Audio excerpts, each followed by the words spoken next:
Na véspera desta super quarta para o mercado financeiro global, o ministro da Economia, Paulo Guedes, reforça o otimismo com o crescimento da economia brasileira. Acompanhe a reportagem de Bruno Silveira. O ministro da Economia, Paulo Guedes, participou de forma virtual nesta terça-feira de um evento com empresários do setor de supermercados. O ministro reforçou o sentimento de confiança com a recuperação da economia brasileira após os impactos da pandemia. Na fala ao público, Guedes explicou que o Programa de Parcerias de Investimentos, PPI, atingiu 179 bilhões de reais em outorgas por compromissos de investimentos firmados para diversos setores nos próximos 10 anos. E o nosso pipeline acaba de atingir 179 bilhões de outorga, ou seja, pagamentos de bônus de assinatura, pelos compromissos de investimento de 907 bilhões para os próximos 10 anos. Então, são 97, são quase 100 bilhões por ano de investimentos garantidos para os próximos 10 anos, em toda a nossa plataforma de investimentos.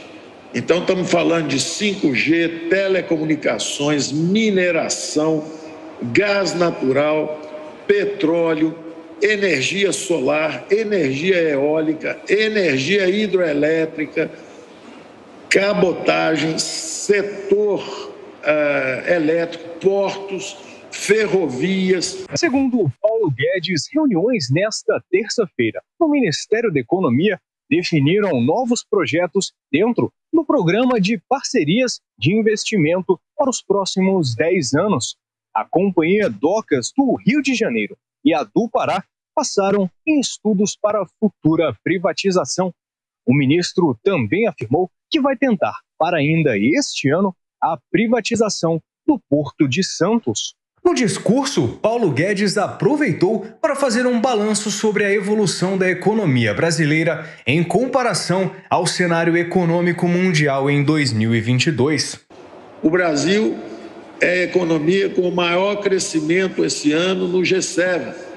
O Brasil é a economia com a menor taxa de inflação das economias avançadas, exceção sempre China e Japão, que estão no Sudeste, que estão na Ásia e que naturalmente nunca tiveram inflação, nunca experimentaram uma inflação mais alta. Mas se você comparar com França, Estados Unidos, Alemanha, Inglaterra, o Brasil está com a maior taxa de crescimento e a taxa de inflação mais baixa do ano. Então, acreditem nos fatos econômicos. Para Guedes, eventos até o final do ano vão ajudar a movimentação econômica do comércio no país. E nós sabemos que vamos crescer até o fim do ano. Vem a Black Friday, vem a Copa do Mundo, nós temos também ainda Natal, então temos ainda temporadas fortes de venda. Roberto Mota, a economia é um ponto forte do atual governo nessa reta final de tentativa de reeleição. Ontem, aliás, em Assembleia Geral da ONU, o presidente Bolsonaro falou sobre privatizações, recriação do Ministério da Indústria, do Comércio e Serviços. Exato, Adriana. A economia é um ponto forte. Aqui eu acho importante a gente deixar de lado a política, especialmente a política eleitoral, e seguir o conselho do Paulo Guedes, olhar os fatos. O Paulo Guedes é um gênio e é um grande brasileiro. Paulo Guedes é uma pessoa fascinante. Eu tive a oportunidade de encontrar com ele algumas vezes antes dele entrar no governo. E o Paulo Guedes é impressionante. E é preciso prestar atenção no que ele disse. Investidores pagaram ao Estado brasileiro 179 bilhões pelo direito de investir nos 10 anos seguintes quase R$1 trilhão. Isso significa uma geração de empregos e desenvolvimento econômico pelos próximos anos. É importante prestar atenção também no que ele disse sobre o crescimento. O Brasil está tendo o maior crescimento do G7, mais de 3% do PIB, menor inflação do que França, Estados Unidos e Inglaterra. Esses são os fatos, independente de política. Amanda, o que você destaca da fala do ministro e essa recriação do Ministério da Indústria? Esse seria um tiro no pé do ministro Paulo Guedes. Ele sempre defendeu a consolidação de todos esses antigos ministérios, como Planejamento, Trabalho, Indústria e Comércio Exterior, numa única superpasta da Fazenda, que virou o Ministério da Economia. Quando o presidente Bolsonaro sinaliza com essa recriação do Ministério de Indústria e Comércio Exterior, isso quer dizer um enfraquecimento do poder de Paulo Guedes, obviamente no caso de uma reeleição de Bolsonaro.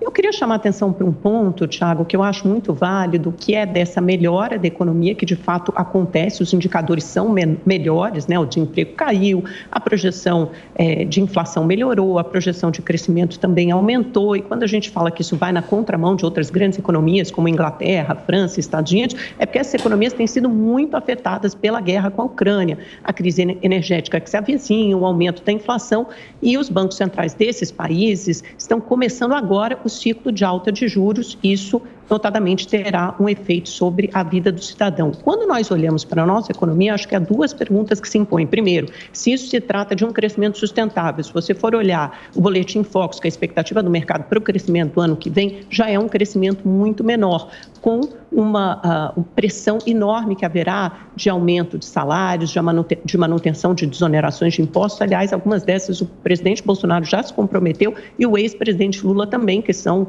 os dois com maior vantagem nas pesquisas para ganhar as eleições. E outra coisa que eu quero chamar a atenção é para o microcosmo das pessoas, para a vida pessoal. Por exemplo, quando a gente olha nessas pesquisas de intenção de voto, isso é muito pedagógico, 45% dos brasileiros ainda dizem que no ano passado a economia piorou. No último ano, eles veem uma piora da economia. Embora a expectativa para frente seja melhor, no ano que passou ainda há uma sensação de que a economia piorou, ou seja, de que a sua vida está pior. E 80% ainda vem uma grande inflação nos preços, principalmente dos alimentos. E isso é o que pesa mais na cesta básica, na cesta de compras das pessoas. E, além do mais, nós vemos redução em programas importantes para essas classes. Por exemplo, o presidente Bolsonaro simplesmente vetou o aumento da merenda escolar. Isso foi aprovado pelo Congresso, vetado pelo presidente Bolsonaro. Houve uma reportagem no jornal Estado de São Paulo mostrando que as crianças dividem pão, dividem absolutamente tudo, dividem bolacha, comem bolacha seca, ou seja, não tem uma merenda com qualidade. Os programas habitacionais de habitação popular foram praticamente encerrados pelo atual governo. O que está estabelecido, definido no orçamento para o ano que vem é um valor ínfimo, um valor ridículo, e também houve um corte de 60% no programa de farmácia popular, que dá desconto ou então remédio de graça para pessoas que têm doenças crônicas, como diabetes e hipertensão, e obviamente não tem condição de pagar por remédios tão caros. Então, é nesse microcosmo da economia, nessa economia que afeta a vida das pessoas, principalmente da base, da pirâmide da renda menor da população, que talvez o ministro Paulo Guedes não consiga enxergar, e talvez seja uma das razões pelas quais essa base da pirâmide vota majoritariamente em Lula. Olha, meu comentário, eu não queria falar de política, acho que a gente ia comentar sobre economia, mas já que entramos nesse território, o que a gente está vendo é a ressuscitação daquela mesma história, né? Não foi o Brasil que melhorou, foi o resto do mundo que piorou. É a tal da despiora. É a insistência em ignorar os fatos quando eles não apoiam a narrativa. Então, o Brasil é destaque na economia mundial, foi destaque na ONU, nosso PIB é maior, crescimento é maior do que de todo o G7, nossa inflação é menor do que a dos Estados Unidos, que a França, da Inglaterra, mas ontem eu fui na feira e notei que a cenoura subiu R$1. Então, Paulo Guedes não está em sintonia com o mundo real. Ora, as pessoas que vão ter emprego nos próximos anos, as pessoas cuja renda vai aumentar, as pessoas que vão sair da pobreza, a queda do número de famílias abaixo da linha de pobreza foi 20%. O presidente falou sobre isso na ONU. Isso tudo é irrelevante. Foi o resto do mundo que piorou, não foi o Brasil que melhorou.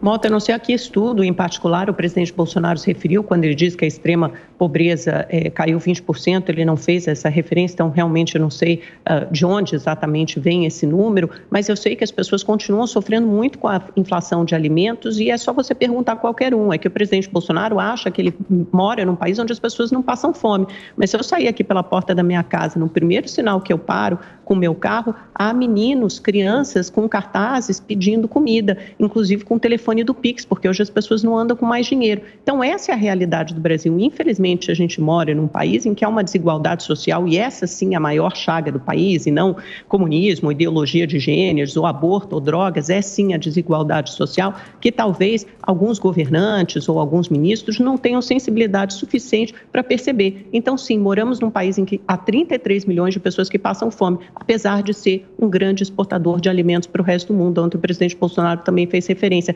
São ironias, são idiosincrasias do país em que a gente mora, e essas sim deveriam ser corrigidas. E para o ano que vem, há uma expectativa de pressão grande por aumento de salários, aumento de inflação também, manutenção de desonerações de impostos, e isso pode se revelar uma verdadeira bomba fiscal em qualquer cenário. Eu não estou falando do presidente Bolsonaro em particular, estou falando de qualquer um que for eleito.